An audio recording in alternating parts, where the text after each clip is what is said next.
Pathfinder Adventures, Episode 1, A Slave Freedom, Part 1, Chapter 1. Stuart gazed out of the grimy window, his reflection distorted by streaks of condensation and years of neglect. The transport ship was a relic of better days, white panels now yellowed, seat cushions worn thin by countless restless travelers. The air inside was thick with desperation and greed, an unspoken tension filling every crevice of the aging vessel. Then, with a sudden lurch, the ship dropped out of warp. The view before him shifted, the darkness of space giving way to a breathtaking sight. A massive gas giant, its swirling blues and silvers blending like ink spilled into water. It was beautiful, ethereal, a stark contrast to the crumbling metal and weary souls contained within the transport. Stuart ran a hand through his dark brown hair, his subtly blue eyes reflecting the celestial wonder beyond the glass. He had seen many worlds, but something about this one, the sheer scale, the quiet elegance, made him pause. He shifted slightly in his seat, muscles taut with anticipation, the hum of the ship's failing systems humming beneath him. In mere seconds, the space station loomed into view, a hulking relic drifting through the void, its weathered frame a testament to countless battles with time and circumstance. Panels hung askew or were missing entirely, exposing tangled wires and scorched bulkheads. Gaping breaches marred its surface, hastily patched with makeshift extensions that clung to the structure like desperate afterthoughts. Rust gnawed at its edges, the station's once proud form now little more than a battered ghost of its prime. Yet beneath the decay, the station pulsed with life. A ruthless, unrelenting kind. This was no beacon of civilization. It was a breeding ground for the unscrupulous, a place where criminal elements thrived in the shadows and law was merely a suggestion. The corridors were crowded with traders dealing in goods both exotic and grotesque, fortunes changing hands in whispered deals, contracts forged in blood. Some sectors gleamed with an illusion of luxury. Pristine halls tailored for the wealthy and powerful, their extravagance shielding them from the rot festering just beyond their doors. But opulence was merely another currency here, another tool in the endless game of survival. Stuart let out a slow breath, keeping his expression unreadable. He had no illusions about this place. It wasn't somewhere he could afford to lower his guard. He'd be here for only a few days, long enough to prepare for the arrival of the Xyrathian warship and his next mission. Until then, he'd have to tread carefully, navigate the shifting alliances and silent threats lurking behind every transaction. A familiar voice echoed in his mind, one that only he could hear. What a dump. Stuart let out a breath of amusement, eyes flicking over the decaying station. The voice belonged to Odyssey, his AI counterpart, his unseen companion. Their bond was more than just programming and protocol. It was symbiotic, a connection that went beyond mere data exchanges. This is going to be fun, he muttered, sarcasm laced through his tone. Just hope Captain Sabine won't take long to get here. Odyssey's response was immediate, laced with the cool efficiency that masked the slightest hint of care. The Hytheria will be ready to jump in if needed. Stuart felt a pang of longing at the mention of his ship. The Hytheria, his vessel, his home, was waiting beyond the reaches of this lawless sector.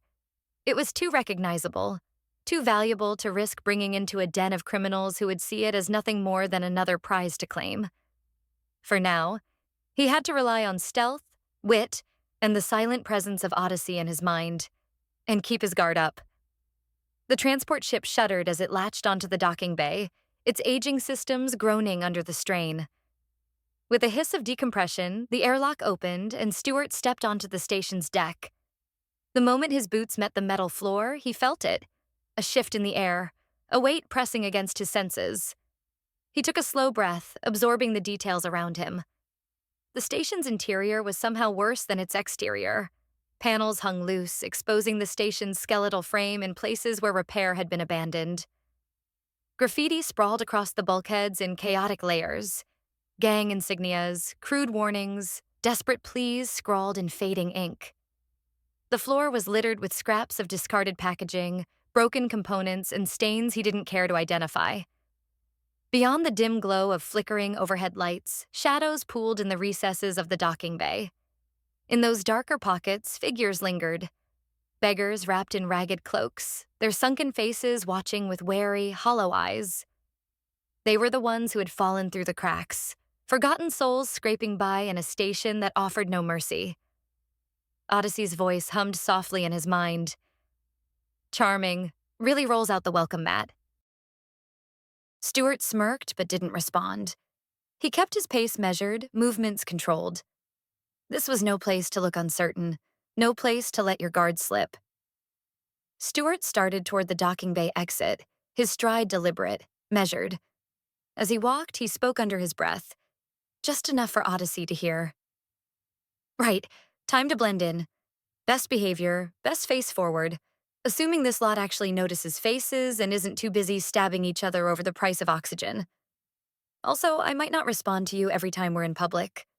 Not that I don't love chatting with you, but, well, talking to thin air might ruin the whole casual traveler act.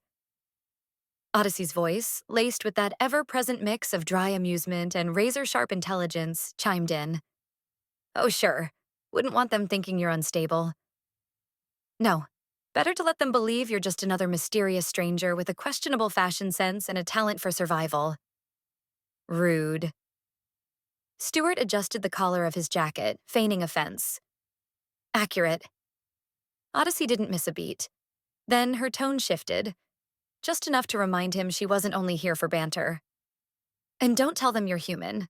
That would be a mistake. Stuart let out a slow breath, his expression unreadable. Oh, absolutely. Because nothing says easy target like being the lone biological anomaly wandering around a place where exotic goods include things that scream. No, thank you. I'll stick to being, let's go with mysterious. Slightly ominous, but with just the right amount of charm. If that's what helps you sleep at night. Stuart smirked, shaking his head slightly as he stepped further into the station's depths. Stuart stepped through the exit and into the heart of the market. The first thing that hit him wasn't the sights. It was the air. Thick, heavy, clogged with the scent of burning circuitry, spilled drinks, and something far less identifiable. A dense fog clung to the rafters above, swirling in lazy coils where malfunctioning life support systems struggled to keep the station breathable. Not ideal, but survivable. The market itself was alive, an organism thriving on desperation and opportunity. Neon signs flickered, their glow casting eerie reflections against damp metal bulkheads. Hollow ads hovered in the air, displaying promises of luxury, weapons, and vices, all tailored to whatever poor soul was desperate enough to buy in. Vendors barked their prices, their makeshift stalls overflowing with scavenged tech, exotic goods, and questionable substances. And then, of course, the people. Laughter, arguments, hurried negotiations. It all clashed together in a chaotic symphony, punctuated every so often by a gunshot in the distance. No one flinched. Ah, yes, the charming soundscape of the less reputable corners of the universe. Smells like bad decisions and worse ideas.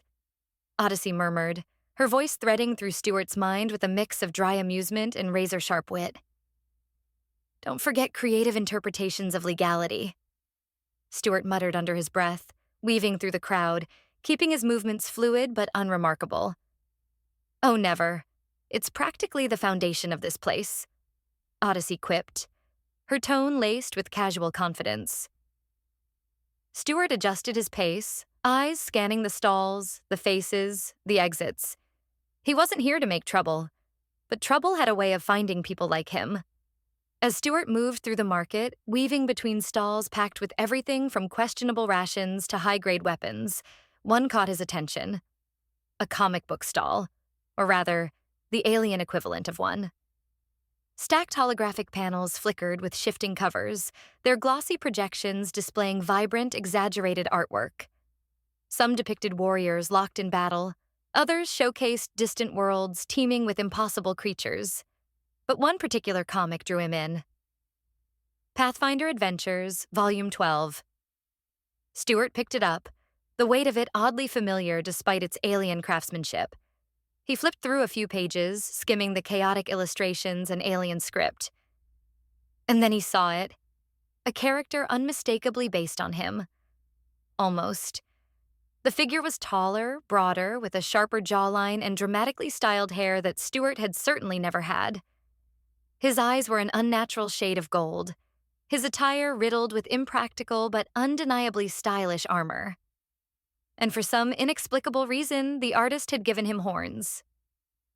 "You're famous," Odyssey chimed, her tone equal parts amusement and mockery. Stuart chuckled, shaking his head. "It appears so." He traced a finger over one of the panels, noting the creative liberties the artists had taken. This version of him stood atop a burning wreckage, cloak billowing, exuding the sort of effortless heroism that Stuart had never quite mastered. "Ha, they made you taller," Odyssey added, clearly enjoying herself. "And apparently part dragon," Stuart muttered, still staring at the horns. "Bold artistic choice, I'll give them that." A shadow loomed across the comic stall as the vendor approached, their movement smooth yet somehow off, like a puppet whose strings had been loosened just a little too much. Their voice slithered through the air, rich and syrupy, a tone that might be mistaken for something deeply inappropriate by human standards. But for their species, it was just how they spoke. "I see that you have good taste, friend," the vendor purred, their too wide mouth curling into something that could pass as a smile. "The Pathfinder Adventures. Ah, now that is a rare delight in a place like this." Odyssey hummed quietly in Stuart's mind. "Okay, I don't say this often, but I do not like this one." Stuart didn't shift his expression, keeping his amusement buried beneath the surface as he closed the comic gently. "Oh? And why is that?" The vendor leaned in ever so slightly, as if imparting some grand secret. "Because stories matter, yes? They give people hope. And in a place like this, hope is a very dangerous thing." The grin widened, their dark eyes gleaming with something unreadable. "Have you ever met him?" "The Pathfinder." "Yes, I have," Stuart said casually, keeping his tone neutral. The vendor's grin widened, their gaze flickering with keen interest. "Really? Does he look like that?" They gestured toward the comic cover, their two long fingers curling slightly. "I could only sketch him from the limited news reports and stories travelers have shared." Stuart glanced down at the artwork, studying the exaggerated features, the towering stance, the golden eyes, the ridiculous horns. "Not really," he muttered, flipping through a few more pages. "Some parts are close, but you're way off." Then, shifting his gaze back to the vendor, he asked, "You wrote this?" The vendor's unsettling smile didn't falter. If anything, it grew. "Yes, I did," the vendor said, their voice laced with something akin to pride. "It's my greatest work, my pride and joy. The universe needs more like him." Stuart tilted his head slightly. "Why's that?" The vendor's too wide grin didn't waver. "Because he brings hope, kindness. Even though he is still young to the galaxy, he has helped so many."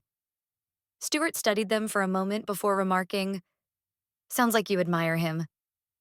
"I do, my friend," the vendor said, their voice carrying a rare sincerity beneath its usual unsettling tone. "I hope to meet him one day, but hopefully not here. This station is no place for someone like him. People would try to take advantage of him, or worse, capture him, display him like some rare artifact." Stuart met the vendor's gaze, studying them carefully. "And what would you do if you met him?"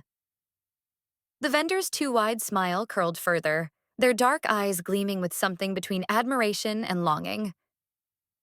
"Oh, I wish. I would thank him for the hope he brought me. And perhaps—" Their fingers tapped against the edge of the stall. "Get him to sign my comic." Stuart smiled, the urge to tell him the truth flickering through his mind. But he kept quiet. It wasn't the right moment. Instead, he offered a casual shrug. Maybe one day. He gave the vendor a playful wink, though it was utterly lost on them. Have you got any other issues I could buy? Stuart asked, shifting the conversation. The vendor perked up, their enthusiasm spilling into their movements as they gestured to a stack of holographic comics. Oh, of course. Many issues. Limited prints, variant covers. You wouldn't believe the demand for Pathfinder adventures these days. Their long fingers hovered over a particular edition, its cover depicting a dramatic space battle, one Stuart distinctly remembered being a part of. Well, mostly remembered. Some details had clearly been exaggerated. This one is special, the vendor continued, their voice dripping with excitement. Volume 7, The Siege of Calverin Prime. A defining moment in the Pathfinder's legend, wouldn't you say? Stuart eyed the cover, lips twitching in amusement. Odyssey chimed in, her voice a thread of dry amusement in his mind. Oh good, let's see how history turns a chaotic disaster into an inspiring tale of heroism. Stuart looked at the vendor, a hint of amusement in his voice. I'd like to buy each volume. Could be interesting reading material while I'm here. The vendor's face lit up instantly, their enthusiasm barely contained. Ah, a collector, a true appreciator of fine storytelling. Their body bounced slightly, a movement that didn't quite match human excitement, but was unmistakably eager. Would you like the standard issues or the deluxe editions? Only 1 credit more. Stuart glanced at the shimmering display of covers, considering his options for all of half a second. Might as well treat myself. I'll take the deluxe editions. With that, the vendor practically vibrated with joy before rushing off toward the storage room to gather the comics. Stuart waited, scanning the market around him, the noise and chaos a constant hum in the background. Odyssey's voice filtered into his thoughts. Congratulations, you're now an official patron of Intergalactic Publishing. Try not to let it go to your head. Stuart smirked, shaking his head slightly. The vendor emerged from the storage room carrying a small box, carefully cradling it as if it held something far more valuable than comics. He waved Stuart over to the till with barely contained excitement. My friend, here they are. 12 deluxe issues of Pathfinder Adventures. And as a gift, he gestured toward a set of loose sketches tucked into the box. Some of the concept art. I'm sure you'll enjoy them. And maybe, when you have the time, you could tell me about the Pathfinder? Stuart smiled, keeping his answer measured. Perhaps later, if I have time. The vendor beamed with pleasure, his oddly expressive features stretching into something akin to gratitude. That will be 60 credits. Stuart paid quickly, but added an extra 20 credits on top. To the art. The vendor's eyes widened, his enthusiasm boiling over into an unexpected gesture. He grabbed Stuart's hand and shook it in an odd, almost clumsy manner. For a brief second, Stuart's mind raced. Was he trying to do an Earth handshake? Or was this just some deeply unsettling tradition from his species? Odyssey, ever the observer, murmured into his thoughts. If he starts chanting, I'm advising an immediate retreat. Stuart glanced at the vendor. Would you be able to deliver these to my hotel for me? The vendor's expression brightened. Of course. Where are you staying? Hotel Lux, Stuart replied. Room 2012 beat, and I'm Stuart. For the first time, the vendor's enthusiasm shifted, just slightly, but enough for Stuart to notice. Like the Pathfinder, they murmured, their tone laced with quiet intrigue. Stuart smiled, keeping his posture relaxed. I guess so, but it's a common name. It wasn't. Not here. Not anywhere beyond Earth. The vendor studied him for a heartbeat longer, then smiled again. Wider this time, perhaps just as excited as before, but now with something else layered beneath it. Your comics will be delivered promptly, Stuart. Thank you, Stuart said, giving the vendor a nod before stepping back into the chaotic hum of the market street. He wandered deeper, the neon glow casting warped reflections against the metallic alleyways. Voices clashed, deals were struck, and the ever-present fog thickened overhead. Then he saw them. 4 thugs, different species, each towering over a vendor who had long since stopped resisting. The beating wasn't hidden. It was happening in plain sight, out in the open where every passerby could see. And yet, the market moved on. Heads turned away, bodies shifted, people kept walking. Stuart stopped, watched, debated. Odyssey's voice filtered through his mind, measured but firm. Stuart, I know what you're thinking, but this will cause more problems if you intervene. Stuart closed his eyes for half a second. Then he exhaled and rushed in. He pushed one of the thugs off the vendor, his voice sharp, unwavering. That's enough. It's clear he's learned his lesson. Leave him now. The moment hung in the air, the thugs turning toward him, their expressions shifting from amusement to something colder. The market buzz carried on, but now a few cautious eyes flickered in their direction. Odyssey hummed low in his mind. Oh well, guess we're doing this. The biggest of the thugs, towering, broad, and clearly accustomed to getting his way, let out a deep, rumbling laugh. Looks like we got a hero here, he sneered, stepping closer. You better scram before this happens to you. Then, after a brief pause, his eyes narrowed. Actually, give me your credits. Stuart smirked, tilting his head slightly, his expression practically radiating confidence. No. Then, with the same easy charm, he gestured toward the vendor. But before we get into all that, what exactly did he do that warranted such an enthusiastic display of violence? Overdue debt? Unpaid tab? Insulted your mother? Ooh, did he say something about your haircut?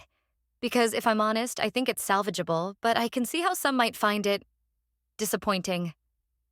Odyssey hummed in his mind, clearly unimpressed. You do realize mocking them isn't the same as de-escalation, right? Stuart barely acknowledged her. His attention stayed locked on the leader, waiting for his answer. Rage twisted the thug's face, his muscles tensing with barely contained fury. But despite his anger, one of his friends couldn't help but let out a small, stifled giggle at Stuart's remark. No, the leader snarled, cutting off the amusement. This is a mugging. The coward wouldn't give us his credits, so now we'll take them off his dead body. His glare darkened, locking onto Stuart. And for that insult? I guess I'm going to kill you as well. Then, without hesitation, the thug and his crew lunged at him. Odyssey's voice flared in his mind, fast and sharp. Ah, so much for negotiation. Move. Stuart moved like a phantom, swift, calculated, unrelenting. Before the leader could process what was happening, Stuart struck. A clean, devastating hit sent him crashing to the ground, his massive form landing with a reverberating thud. Unconscious. Out cold.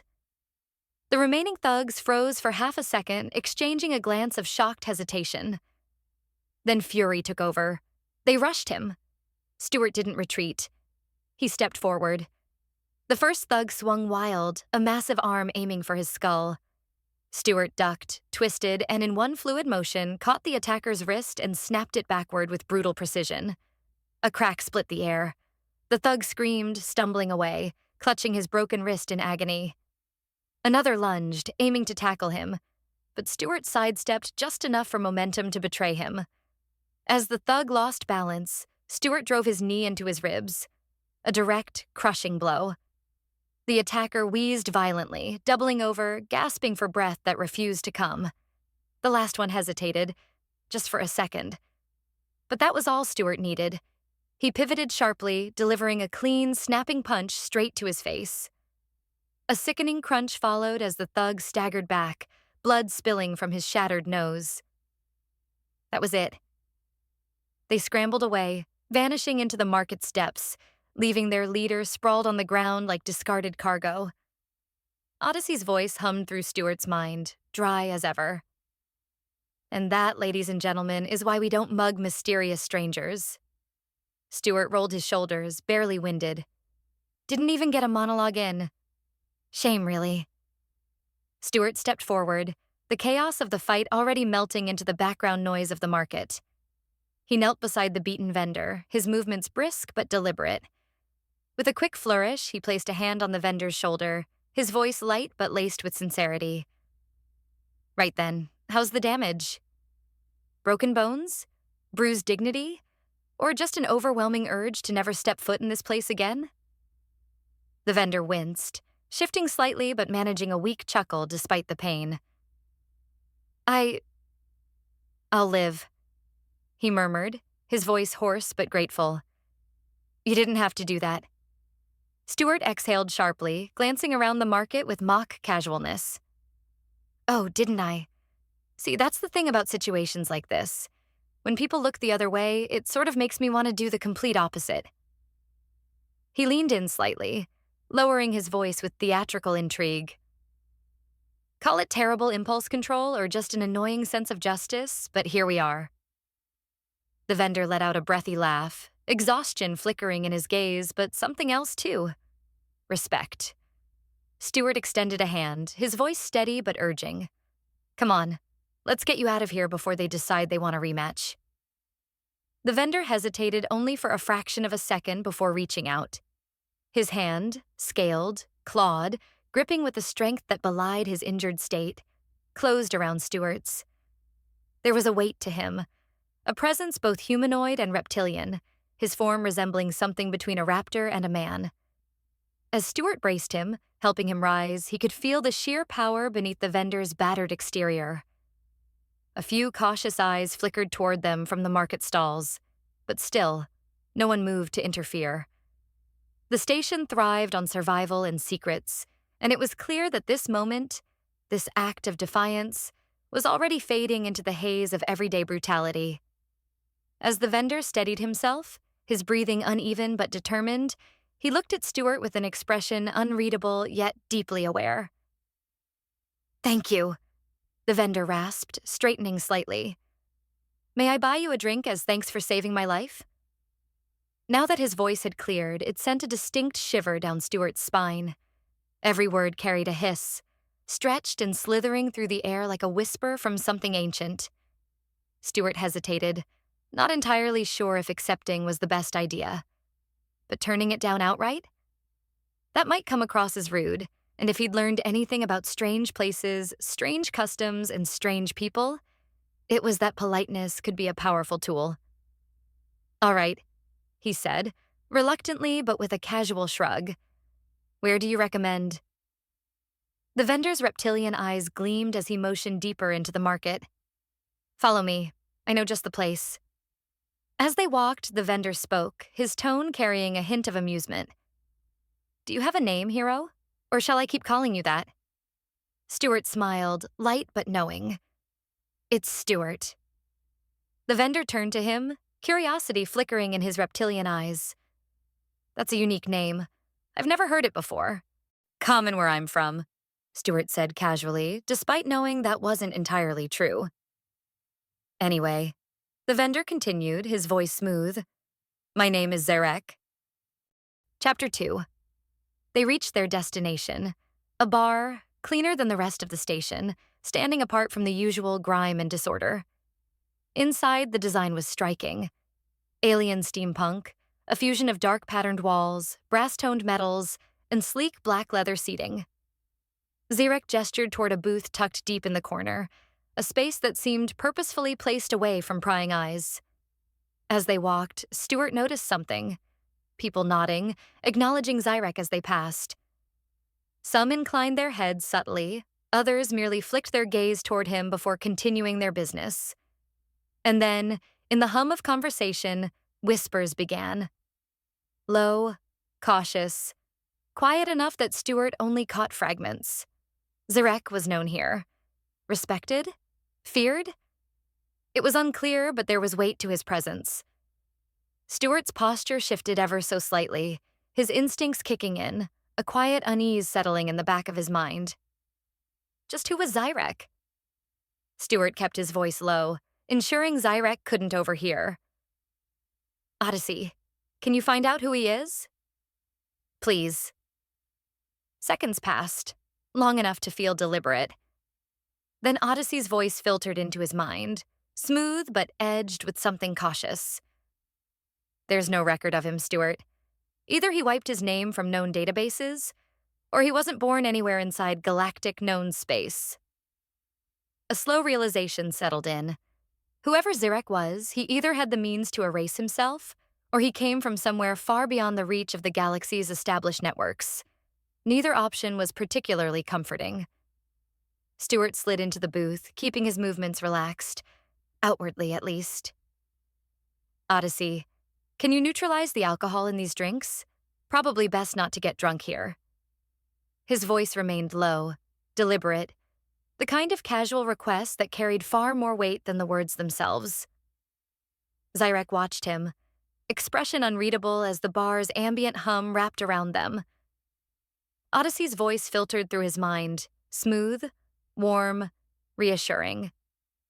Yes, of course. Simple, efficient, like it had already been done the moment he asked. Stuart leaned back slightly, allowing a polite smile to cross his face before turning his attention back to Zyrek. All right then, let's see what your fine establishment has to offer. Before Stuart had the chance to order, a waiter arrived, setting 2 drinks down on the table with practiced ease. Stuart glanced up, brow slightly furrowed. We haven't ordered yet. Zyrek met his gaze, offering a small, knowing smile. Don't worry, Stuart. I'm a regular here. They know what I like. He gestured toward the drink. Please try it. I've been told this ale is compatible with Terran biology. Stuart didn't correct him. Instead, he simply lifted the drink, rolling it slightly between his fingers. If anything was wrong with it, Odyssey would make it safe. He took a sip. Stuart took another sip, letting the smooth taste linger for a moment before exhaling sharply. That is nice. Always good to have a drink after a fight. Damn right, Zyrek muttered, raising his own glass slightly in agreement. A comfortable pause settled between them, letting the weight of the earlier events fade, at least for now. Then, after a beat, Stuart tilted his head slightly, his curiosity slipping into his tone. Hope you don't mind me asking, but why didn't you fight back? I felt the strength you had when I helped you up. Surely it wouldn't have been too difficult. Zyrek hesitated, a flicker of something unreadable passing through his reptilian features. Then, with a small, almost sheepish smile, he exhaled. I'm not a fighter, he admitted. I find that money can buy you out of trouble most of the time. His fingers tapped absently against the side of his glass. And I froze. They took advantage of that. Stuart watched him for a moment, weighing the words, the honesty in them. Lucky I came along when I did then. Hours passed. 1 ale became 12. Conversation flowed. Laughter filled the space. Zyrek, now deep in the haze of drunken bliss, swayed slightly with every exaggerated gesture. Meanwhile, thanks to Odyssey, Stuart remained perfectly sober, watching the steady unraveling of his companion with quiet amusement. Finally, Stuart stood, stretching slightly before offering Zyrek a friendly yet firm smile. Right, Zyrek. Time for me to head off. I still need to check into my hotel. Zyrek swayed, his reptilian eyes blinking sluggishly before his claws thudded onto the table. My hero, no, you can't go. We had a great time. You're not even drunk yet. His words slurred, interrupted by a hiccup. Then, with a lazy grin, he asked, Where are you staying? It was automatic, instinctual. Stuart barely thought before he answered. Hotel Lux. The words had barely left his lips before regret settled in. Something about the way Zyrek blinked, slow, calculating, sent an uneasy ripple through Stuart's thoughts. Bye, Zyrek, Stuart said, turning briskly, his movements just a touch quicker than before. Stuart stepped out of the bar, weaving through the market with purposeful strides. The noise, the grime, the oppressive weight of unspoken deals and unseen threats, it all clung to the air like static. Chapter 3. Then he entered the hotel. The transformation was immediate. Gone were the dim lights, the rusted metal, the layered filth of a station built on survival. Instead, Golden marble flooring gleamed beneath pristine lighting. Clean walls stood immaculate, untouched by the chaos outside. Luxury, isolation, security. The lobby was heavily guarded, uniformed personnel stationed at precise intervals, their presence more than just for show. This wasn't just a place for comfort. It was a fortress for the wealthy, ensuring that whatever lurked beyond its doors never touched those within. And yet, as Stuart stepped further inside, he couldn't shake the lingering weight of the market behind him. Zyrek. The way he had reacted. The way he had watched. Stuart exhaled sharply, shaking off the thought. For now, he had a room to check into. Stuart approached the check-in desk, his pace measured, his mind still turning over the events of the evening. The receptionist, clearly a Thalnorix, stood poised, radiating an air of polished efficiency. Her skin was a deep shade of blue, catching the ambient lighting in a way that made it shimmer subtly. Long silver hair was neatly tied back, no strand out of place, complementing her sharp, pointed ears, a distinct hallmark of her species. She looked up, offering a professional smile that was practiced to perfection. "Welcome to Hotel Lux. Are you checking in?" Her tone was crisp, effortless, the kind that suggested she had delivered this exact greeting hundreds of times before. Stuart nodded, slipping into the carefully crafted rhythm of polite exchange. "Yes, room 2012, beat." The receptionist's fingers danced across the holographic interface, her movements swift, calculated. "Oh yes, Stuart Edwards, a Pathfinder," she said, her tone shifting ever so slightly, her eyes lingering just a second longer than necessary. Stuart stiffened, the mention of his title sending an uneasy ripple through him. She noticed? Of course she did. And her lips curled into something subtly amused. "Don't worry, Stuart," she purred, leaning in ever so slightly, her silver hair catching the light as she did. "We don't share information with anyone. Privacy is our greatest luxury here." She let the words settle. Smooth, honeyed, deliberate. Stuart exhaled sharply, adjusting his stance, keeping his response just a touch quicker than before. "Fine. Just don't share the Pathfinder title. That bit stays quiet." Her smile widened, slow, knowing. "Of course, Stuart. Anything for you." "If you'd like to sit in our waiting area for a moment, another hotel staff member will escort you to your room shortly," the receptionist said, her voice smooth with practiced efficiency. "Also, a package arrived for you earlier, a box of comic books. We've already delivered it to your room." She gestured toward the seating area, leading Stuart over. "Thank you," he said, settling in as she turned to return to her desk. Then, just before she walked away, she glanced back, silver hair catching the light as she tilted her head. "Stuart, we haven't received your luggage yet. Shall I track it down for you?" Stuart smiled, shaking his head slightly. "No need?" He lifted his wrist, revealing the sleek black bracelet, its faint glow pulsing in the ambient lighting. "All my luggage is in this," he explained. "It's a transport buffer, a storage device." Her gaze flickered to it, intrigued. "Impressive," she murmured, letting her gaze linger on him a moment longer than necessary before offering a playful smirk. "Seems like you travel light, Pathfinder." Stuart's expression remained neutral, but internally he sighed. She wasn't supposed to mention that. "I know that was playful, but please, don't call me Pathfinder. It could bring trouble." Stuart's tone was kind, measured, but there was an unmistakable firmness beneath it. The receptionist blinked, realization dawning in her silver eyes. "Oh, I didn't mean to..." She trailed off, an apologetic smile curling at the edge of her lips. "I'm sorry." Then, after a brief pause, her gaze flickered back to his, carrying a teasing edge beneath the apology. "Can I make it up to you in any way?" The words lingered, intentionally. Stuart leans in slightly, a playful smirk curling at the edge of his lips. His tone is light, effortlessly confident, yet carrying just enough intrigue to keep things interesting. I've got a few ideas, ones that could be quite fun, but no need. I'll settle for you keeping my secret. There's a deliberate pause, just long enough for the words to linger before he straightens, slipping back into casual ease. Her smile didn't fade. It shifted, slow and knowing, as if she was cataloging every possibility behind Stuart's words. Fun, hmm? She mused, tapping a finger lightly against her leg. Well, now you've got me curious.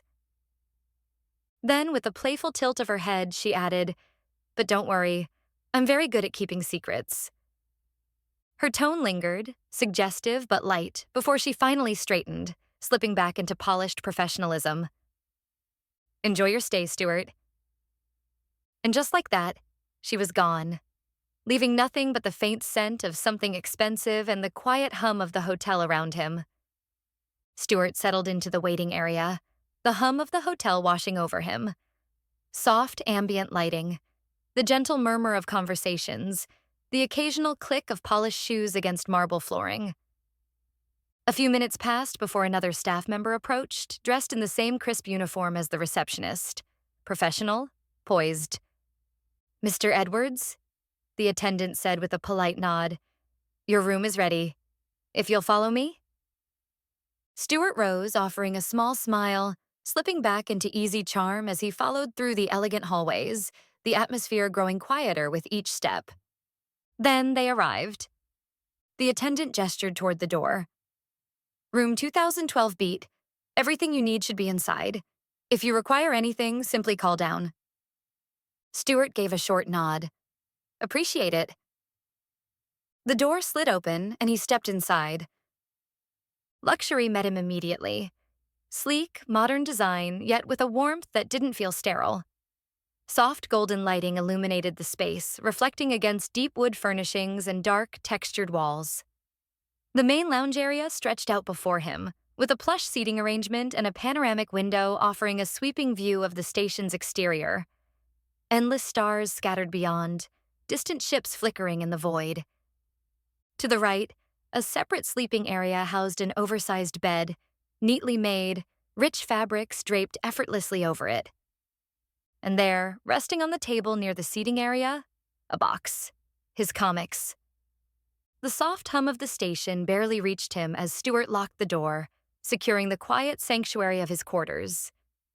As he turned back toward the room, she was already there. Odyssey stood by the window, her form gradually resolving into existence. An intricate dance of glowing circuitry and fluid light. The deep sapphire hue of her holographic projection shimmered against the backdrop of the void, ethereal yet unmistakably present. She didn't move at first. Instead, she remained perfectly still, gazing outward as if deciphering something beyond the glass, beyond the distant clusters of ships and the galaxies stretched infinitely before them.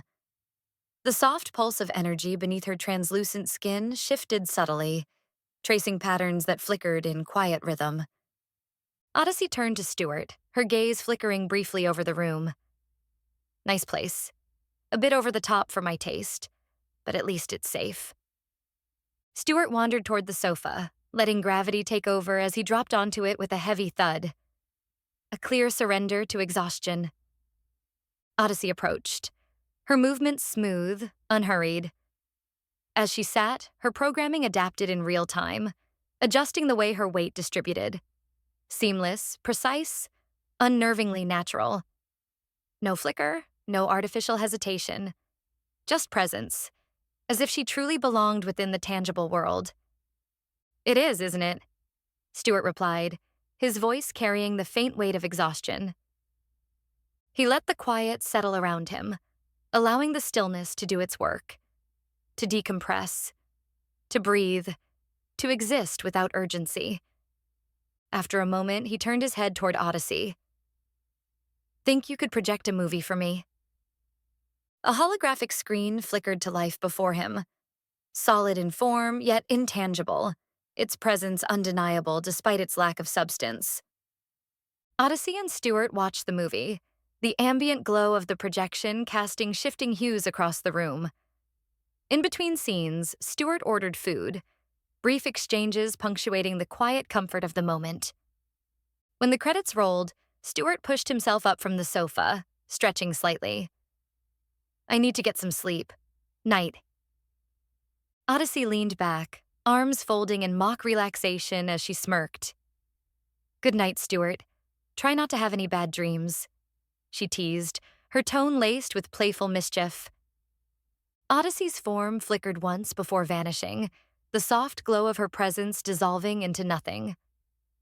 Stuart exhaled, the weight of the day pressing down on him. He turned down the bed, undressed, and sank beneath the covers, the luxurious fabric a stark contrast to the exhaustion settling into his limbs.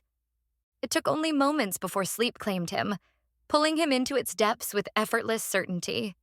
Chapter 4.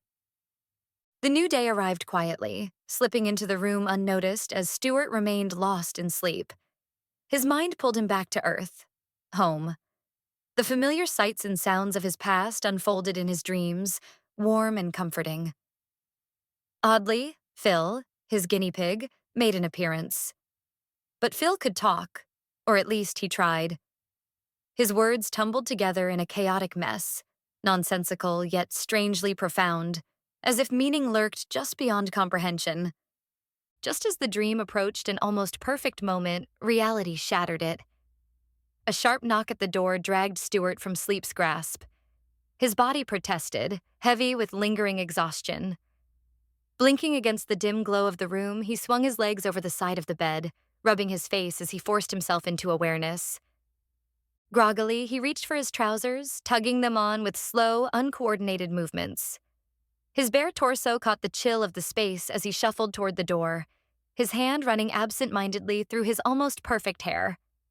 He hesitated for just a beat, exhaling deeply, then reached for the control panel, his fingers hovering over the interface. Stuart pressed the open button, and the door slid aside with a quiet hiss. Cool air from the corridor drifted in as his tired eyes adjusted to the scene before him. The hotel receptionist stood poised in the doorway, her deep blue skin catching the soft ambient light, her silver hair styled immaculately. She held a sleek pad in one hand, exuding an air of professionalism, with just a hint of something else. Behind her stood two staff members of differing species, their expressions neutral, yet attentive. Between them rested a slick metal crate on a floating trolley, its polished surface reflecting the overhead glow. The crate itself was unsettling in its design. Its rounded edges and corners made it look almost deceptively harmless, yet its construction hinted at something else entirely. The material resembled brushed steel but had an unnatural sheen, an alien alloy that absorbed rather than reflected light. A small control pad sat embedded on top, faint indicators pulsing as if waiting for input. Along its sides, tiny perforations were spaced in careful intervals, their purpose unclear but undeniably intentional. The receptionist's lips curled into a knowing smile as she addressed him, voice smooth and composed, but laced with a playful edge. Good morning, Stuart. I trust you slept well, though I can think of something that might have made your night even better. She winked, the suggestion lingering just long enough before she shifted gears, tapping at her pad. Anyway, we have a package for you with strict instructions to deliver it straight away. It's from a... She hesitated, the light teasing in her voice momentarily fading as something distasteful crept in. A Mr. Zyrek.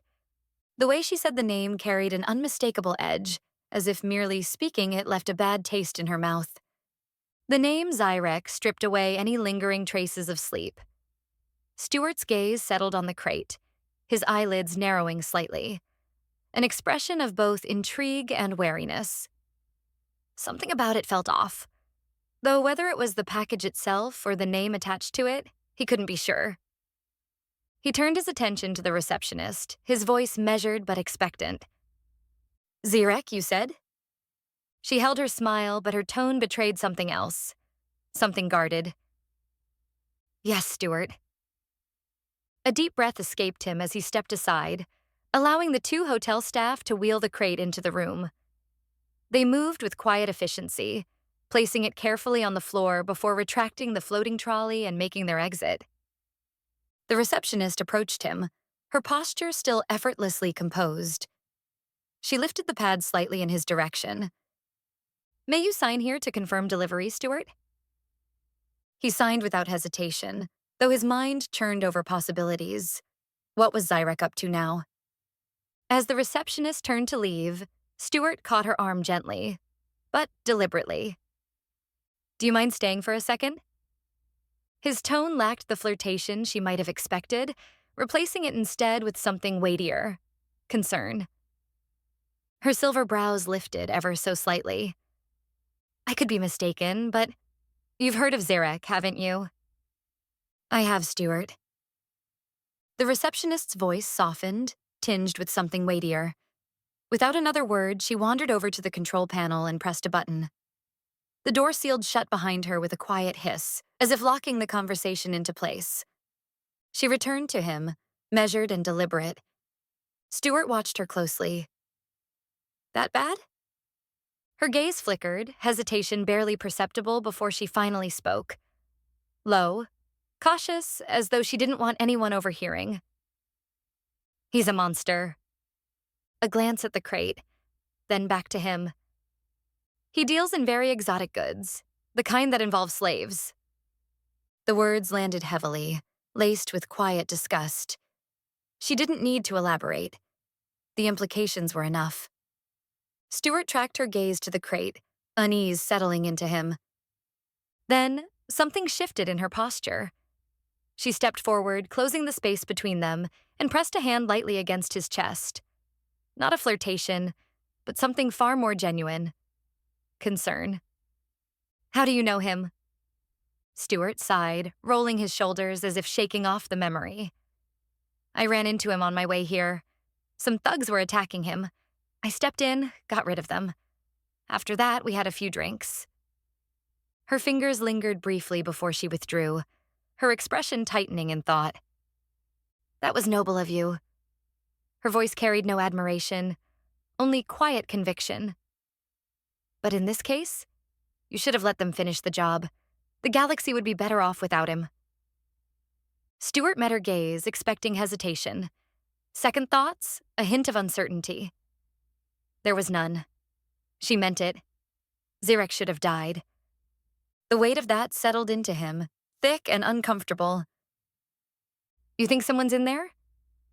He kept his voice steady, though his pulse betrayed him. She didn't elaborate, just nodded once. Stuart exhaled, rubbing a hand along his jaw before glancing back at the crate. The air between them felt heavier now, less like a delivery, more like something waiting to uncoil. "Great." The word escaped him, laced with tension. The silence between them stretched, thick with uncertainty. He glanced at the crate once more before shifting his focus back to her, reading the concern still etched in her features. Stuart, exhaling sharply. "I have to admit, I didn't see this coming." His attempt at humor was feeble at best, transparent in its purpose. A poor effort to mask his discomfort. The receptionist didn't call him out on it, but the corners of her lips twitched in faint amusement.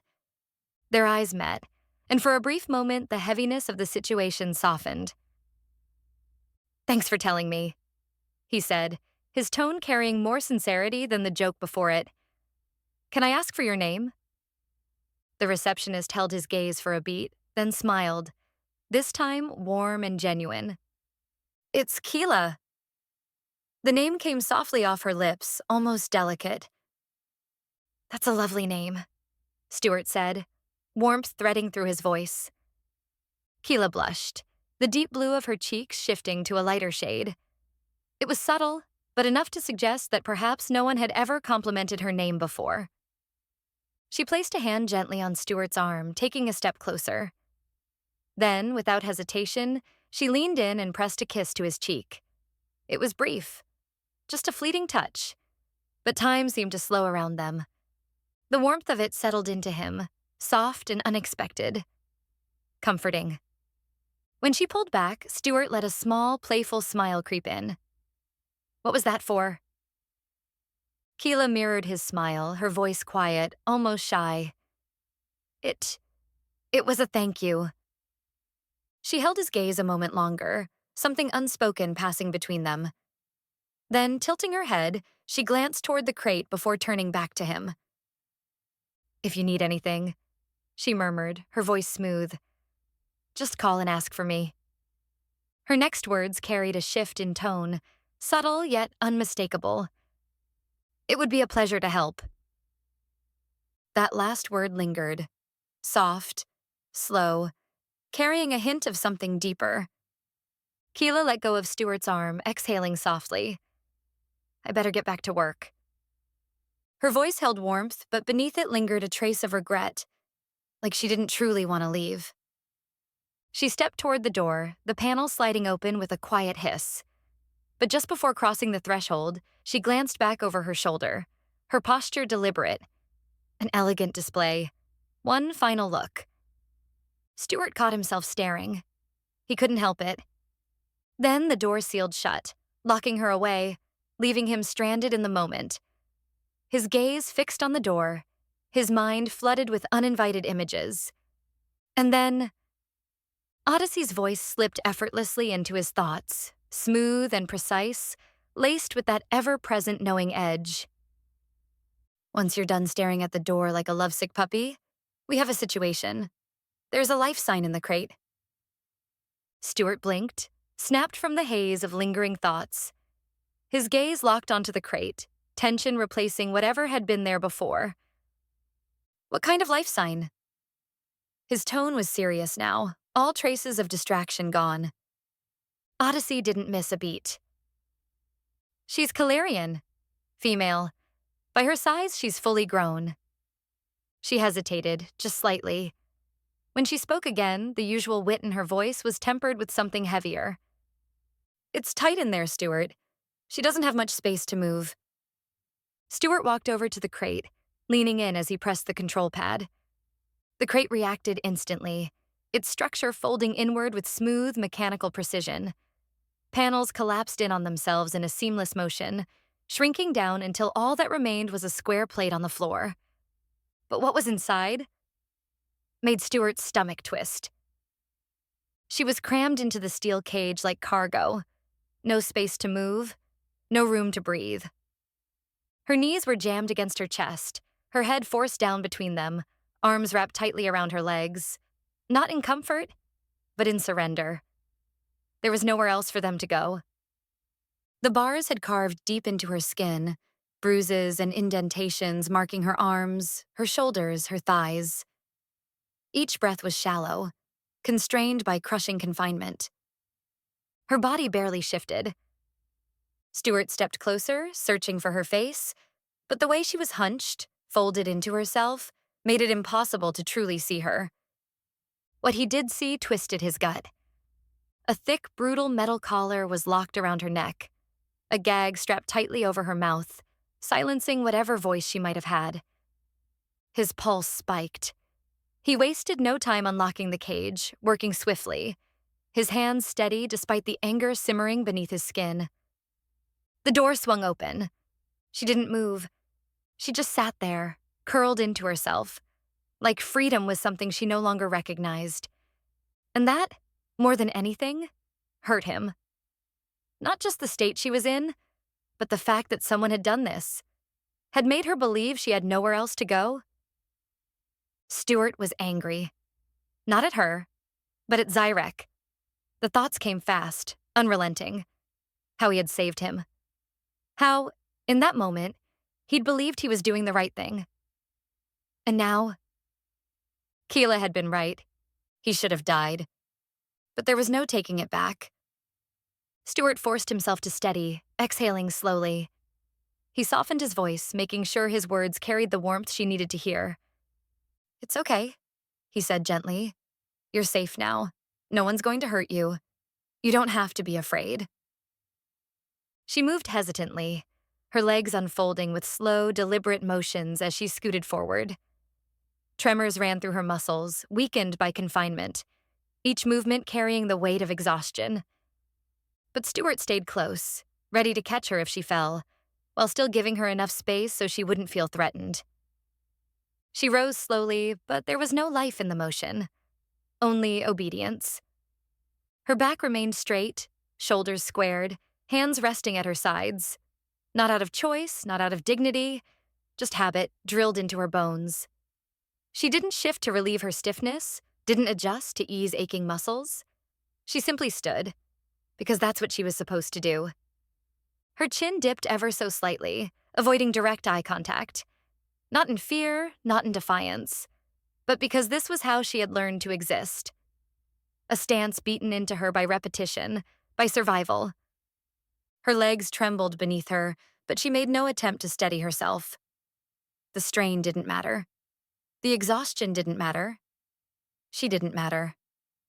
Her hair, greasy and tangled, clung to her face, dull and lifeless. Strands stuck to hollow cheeks, framing tired eyes that barely registered anything beyond submission. There was no fire there, no defiance, only acceptance. The kind that came when hope had long since died. Her ears, pointed and sharp, barely pushed through the mess. The only marker of what she truly was, yet stripped of all meaning. Her clothes were worse than rags. Thin, torn fabric clinging to her frame, stiff with filth. A second skin, worn and stained, carrying the weight of disregard.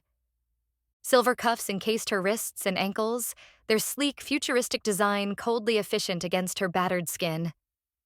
They didn't belong to the filth and ruin that covered her, but their presence was just as suffocating. Polished, unyielding. A clear sign that despite the neglect, control had never been lost. At her throat sat a collar, thick, heavy, steel, rusted. It pressed into her skin, rough and unyielding, worn down by time and disregard. The weight of it was oppressive, its presence unmistakable. It didn't serve restraint. It served reminder. A symbol of ownership, of permanence, of the life she had been forced to accept. And then there was the gag. Tight, crude, designed to silence rather than restrain. It sat harsh against her jaw, a final sign of control, a final denial of the voice she once had. The tattoos followed. Dark, deliberate markings, each one branding her existence with cruel precision. Names, ownership, proof that she was not her own, proof that she had belonged to them all. She stood there, silent, motionless, less than a person. Yet even in this state, she was beautiful. Not in the way the world valued beauty, not in a way that brought admiration, but in what remained, in what had somehow endured beneath the filth, the degradation, the loss. Her features, though worn by hardship, still held delicate symmetry. High cheekbones, soft lips, the remnants of what she might have been once. Her skin, beneath the bruises and dirt, carried the faintest iridescence, a dull radiance, fading but not entirely gone. And her ears, those pointed, slender curves peeking through the tangled strands, stood as quiet reminders of something she no longer recognized. She was beautiful, not in spite of her suffering, but as evidence of what had been stolen from her. Odyssey spoke first, her voice a raw mixture of anger, sadness, and quiet disappointment. How can anyone do this to someone? Stuart remained silent, unwilling to startle the girl by speaking to nothing but the air. He softened his tone, his voice careful, deliberate, gentle. Hello, I'm Stuart. What's been done to you is awful, but you no longer have to live that life anymore. You are free here. He searched her face, hoping for a flicker of something. Hope, recognition, anything. But there was nothing. She remained still, unmoving, trapped in that rigid posture. I'm going to take that gag off, okay?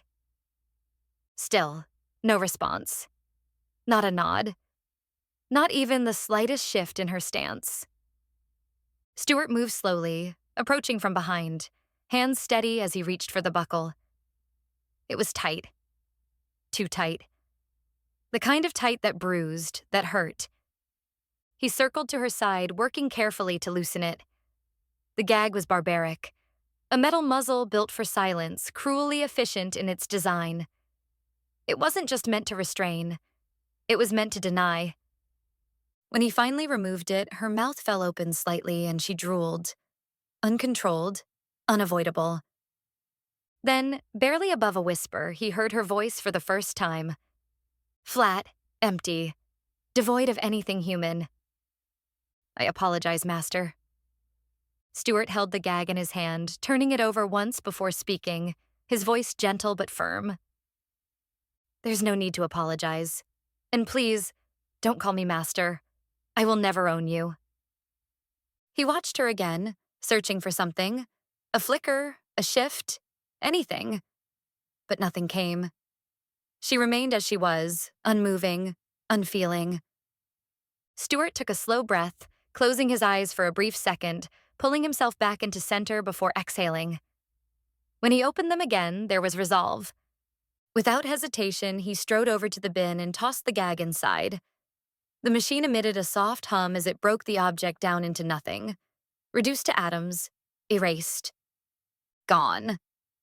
When he turned back to her, his expression was steady, patient. He gestured toward the chair and spoke again, his words kind and soft. Please sit. She moved with silent precision, each step measured, each motion deliberate. Not by choice, but by conditioning.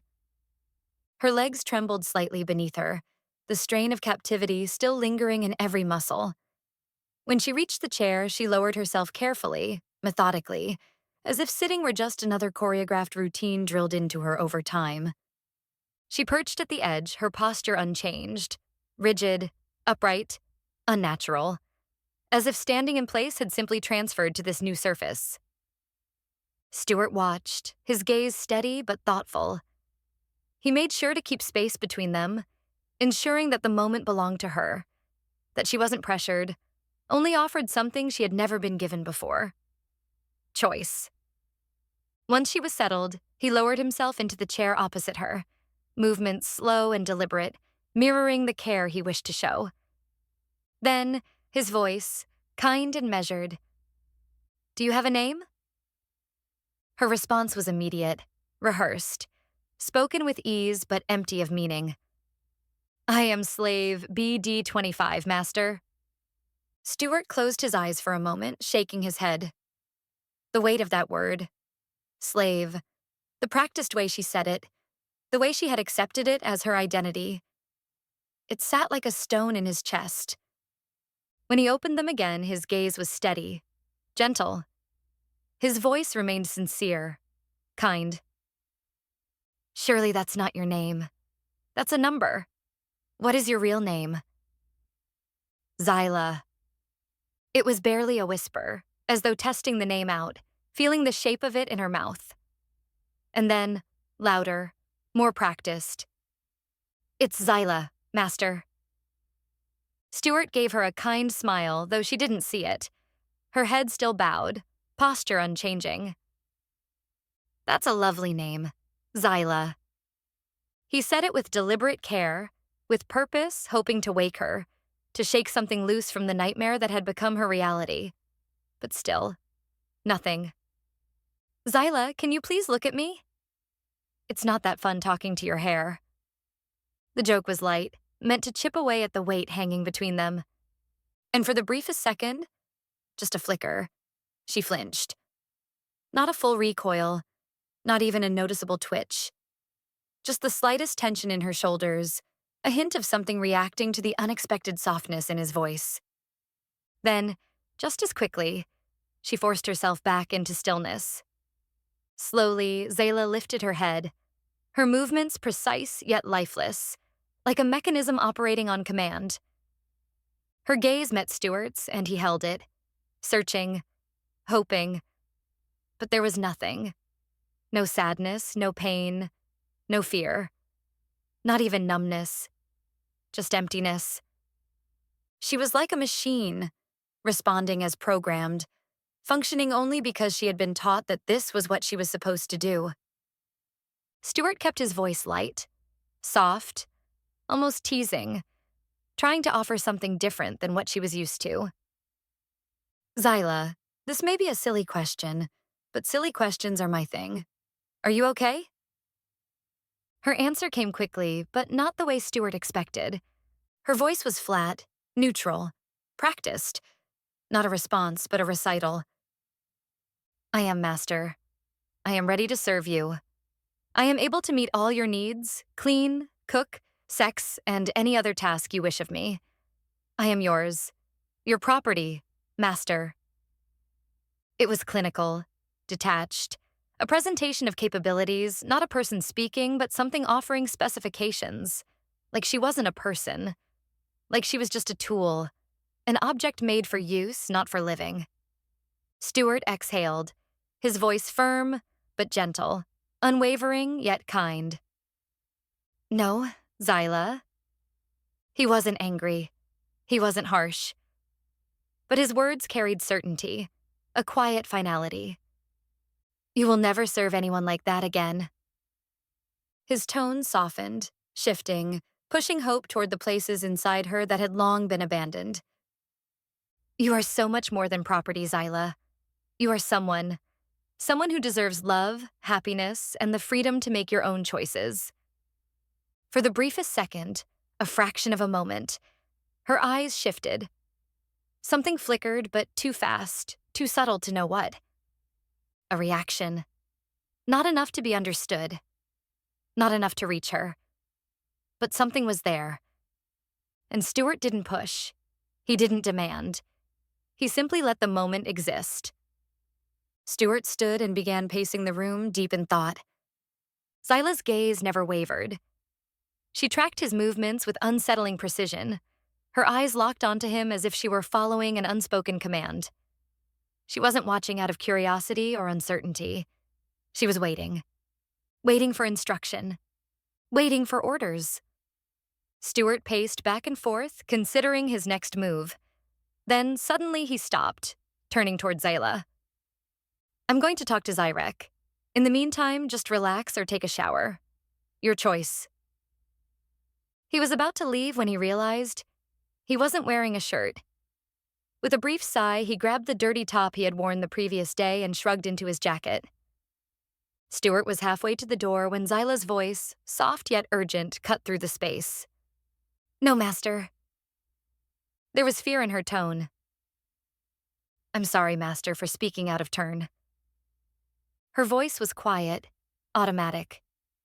She lowered her head once more, falling back into that practiced submission, retreating before she could even process what she had done. Stuart moved to her side, crouching down, keeping his voice gentle.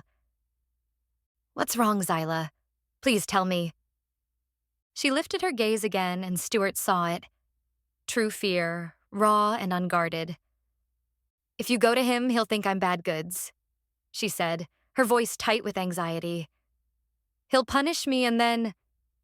Her tone shifted, breaking, fear pouring into her words, cracking through the neutrality she had so carefully maintained.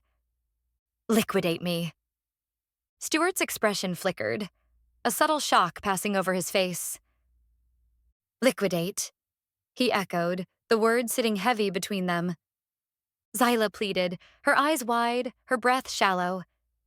She wasn't asking for reassurance. She was begging. Begging him not to send her back. Begging him not to condemn her. Her body held the proof of that terror, etched into every taut muscle, every careful breath, every practiced motion bracing for the worst. Stuart had heard the stories. Liquidation wasn't just execution. It was erasure. Agony beyond imagining. A person dissolved, stripped from existence as if they had never lived at all. Just suffering. Stuart carefully reached out, meaning to place his hand atop hers, to offer comfort, reassurance. But the moment his fingers neared her skin, she pulled back. The movement was swift, instinctive. Pure reflex, as if touch itself had become a threat, as if contact meant consequence. His hand hovered for a second, then lowered, careful not to push, not to force what she wasn't ready for. His voice was steady, unwavering. Xyla, I will never hand you back to him. The conviction in his tone was absolute, an unshakable truth laid before her. You will never have to fear death or punishment again. Xyla's gaze shifted, something subtle yet distinct, as if she had truly processed what Stuart said, and perhaps, in the smallest way, accepted it. Maybe even the faintest flicker of hope. Stuart continued, his tone soft, measured. I'm only going to talk to Zyrek. Talk about freeing you. Is that okay? Xyla gave a nod, the slightest yes, barely visible but undeniably there. Stuart rose, walking toward the door. He paused before stepping through, looking back at her. She remained rigid, her posture tense and unnatural, as if still bracing for something unseen. I'll be back shortly, he assured, his voice calm. He pressed the button, and the door hissed open. Stepping through, he let it slide shut behind him. Then, for just a moment, he stood still. Odyssey spoke, her voice gentle, filled with quiet concern. Are you okay, Stuart? That must have been difficult to see. Stuart responded, his voice low, subdued. It was... Thank you for staying quiet while I was with her. Odyssey kept her tone soft, understanding. It seemed like you didn't need me to distract you. It was better for you to stay in that moment with her. Stuart walked down the hotel corridor, his thoughts still lingering on Xyla. He didn't realize, or perhaps forgot entirely, that she still wore the cuffs. Thanks for watching. We hope you enjoyed the Pathfinder adventures. If you did, don't forget to hit that like button and subscribe so you never miss a part. Stay tuned for more epic journeys ahead.